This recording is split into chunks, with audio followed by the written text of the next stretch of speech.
Pendant plus d'un an, deux Français, Laurent et Marie-Hélène de Chérizay, ont entrepris de faire le tour du monde avec leurs 5 enfants.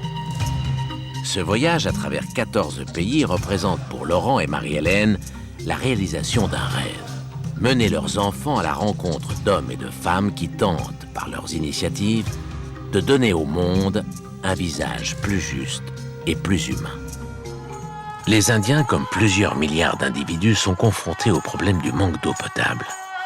8 millions de morts chaque année, première cause de mortalité au monde. Dans cette région semi-aride, nous partons à la rencontre d'un petit-fils de Raja, Laxman Singh, descendant du Maharaja de Jodhpur.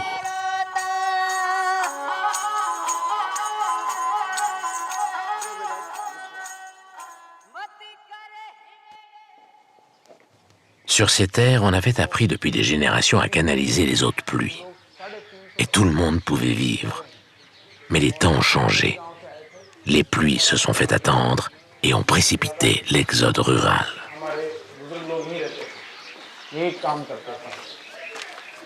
Et Laxman, est-ce que vous vous rappelez comment fonctionnait la région du temps de votre enfance?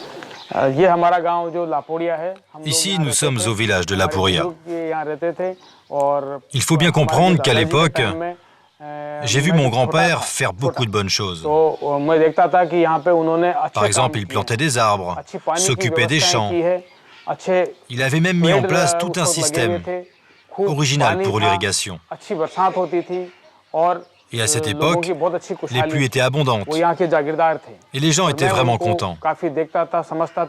Mon grand-père réunissait les villageois et leur demandait d'exposer leurs problèmes. Il voulait ainsi apporter une solution commune.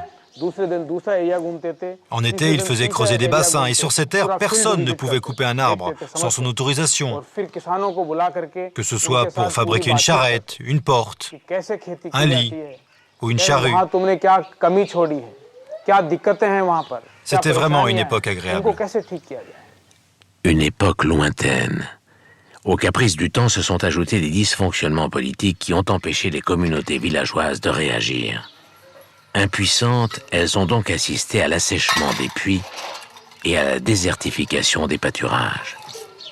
Le manque d'eau se fait cruellement ressentir, jusqu'à l'arrivée de Laxman, jeune prince du désert, de retour au pays, après des études à Jodhpur.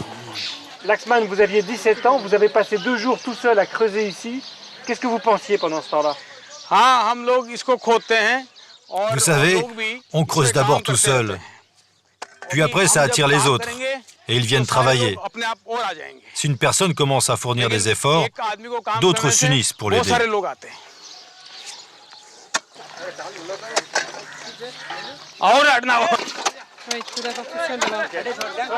L'ouvrage ne sera jamais fini.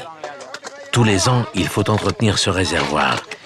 Il y a 17 ans, les quelques coups de pioche de Laxman ont résonné comme un appel à la mobilisation. Qu'est-ce que vous avez pensé quand vous avez vu votre Raja qui a travaillé tout seul pour réparer ce réservoir? Vous savez, il a commencé seul une tâche très dure pour travailler la terre. Moi, j'ai vu qu'il était seul, alors j'ai décidé de venir l'aider. Et l'on s'est tous mis au boulot.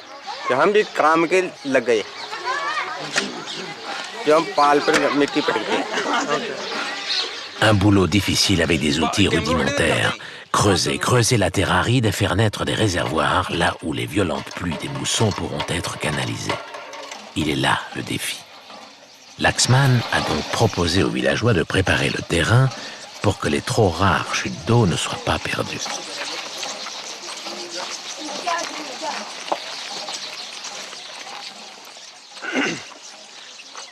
Alors ici, on a une scène qui est magique. C'est vraiment l'illustration de l'action de Laxman, ces femmes qui pompent l'eau. Parce que quand il a démarré à 17 ans, il est revenu dans son village, eh bien, il n'y avait plus d'eau.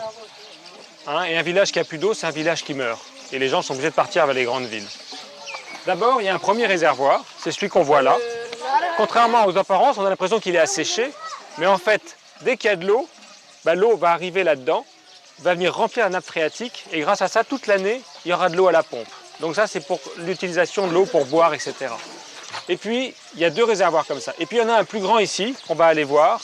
Et celui-là, il récupère l'eau quand il pleut. il remplit une nappe phréatique et naturellement, par la pente, cette nappe phréatique va venir irriguer les champs et les cultures. Hein. Donc grâce à ça, ils peuvent avoir des champs et des cultures qui fonctionnent bien. Et puis ils se sont rendus compte qu'il n'y avait pas toujours assez d'eau, hein, parce que le niveau d'eau baisse, hein, il y a de moins en moins de pluie. Donc ils ont fait étudier et ils ont vu qu'il y avait une inclinaison de la pente ici. Alors ils ont creusé un espèce de canal, ce qui fait que quand il pleut, l'eau s'écoule, est récupérée par le canal et vient remplir encore plus les deux réservoirs. Et c'est comme ça que maintenant le problème de l'eau est résolu. Et c'est ce modèle-là, hein, qui est développé à Laporia, qui est développé dans plein d'autres villages dans le Rajasthan maintenant, qui a été défini par les grandes institutions internationales comme une solution vraiment prometteuse pour régler le problème de l'eau dans toutes les zones semi-désertiques à travers le monde.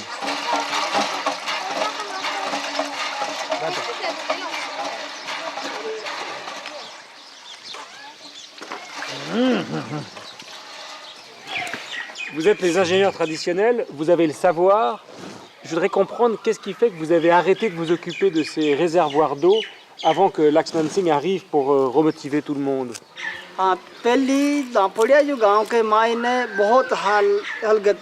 Avant, la situation du village n'était vraiment pas bonne.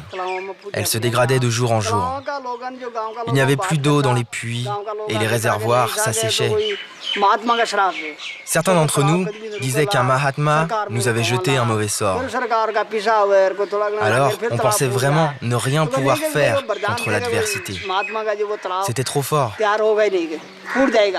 Quand Laxman est arrivé, il avait 17 ans, il était tout jeune, vous étiez ses aînés. Quelle était sa qualité qui a fait que tout le monde a voulu le suivre? Dès son arrivée, il a fait faire des réparations sur le bassin que nous avions laissé inachevé. Nous l'observions. Et nous avons beaucoup appris de son travail. Pourquoi avez-vous cessé de creuser? Nous a-t-il demandé. Alors nous avons eu des discussions pour établir les besoins des gens. Et puis, nous avons compris l'importance de ce labeur pour la vie du village.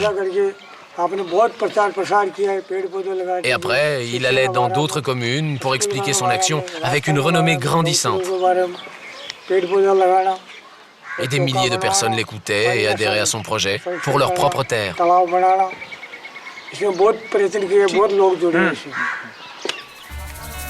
L'eau est donc revenue.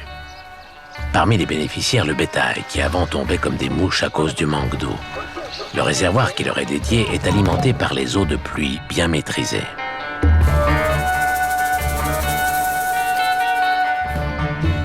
Un an seulement après que Laxman ait réussi à remobiliser tout le village pour réparer le système de collecte des eaux, les pâturages retrouvent leur couleur d'antan.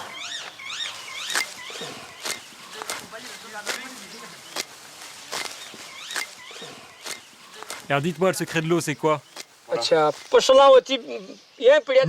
On a creusé le réservoir et comme ça, on a eu de l'eau pour les animaux et les cultures.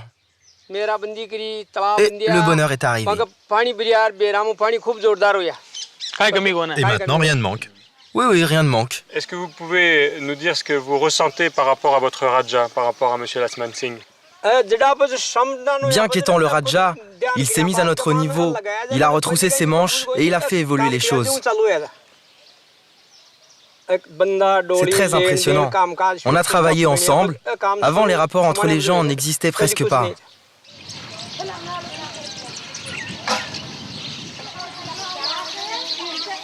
Les oiseaux, eux, sont bel et bien revenus. Mieux, grâce à l'eau synonyme de vie, c'est le seul endroit au Rajasthan où ils nidifient. Cet arbre, dont les branches chantent et sifflent, se dresse fièrement au cœur d'un village hier déserté. Le symbole qu'il n'y a pas de fatalité. Quelques années plus tard, Laporia redécouvre le bienfait des puits qui ne tarissent pas et les pâturages qui reverdissent. La nouvelle se propage. Des familles qui avaient quitté le village reviennent. D'autres villageois aux alentours adoptent la méthode de Laxman et se mettent à l'ouvrage.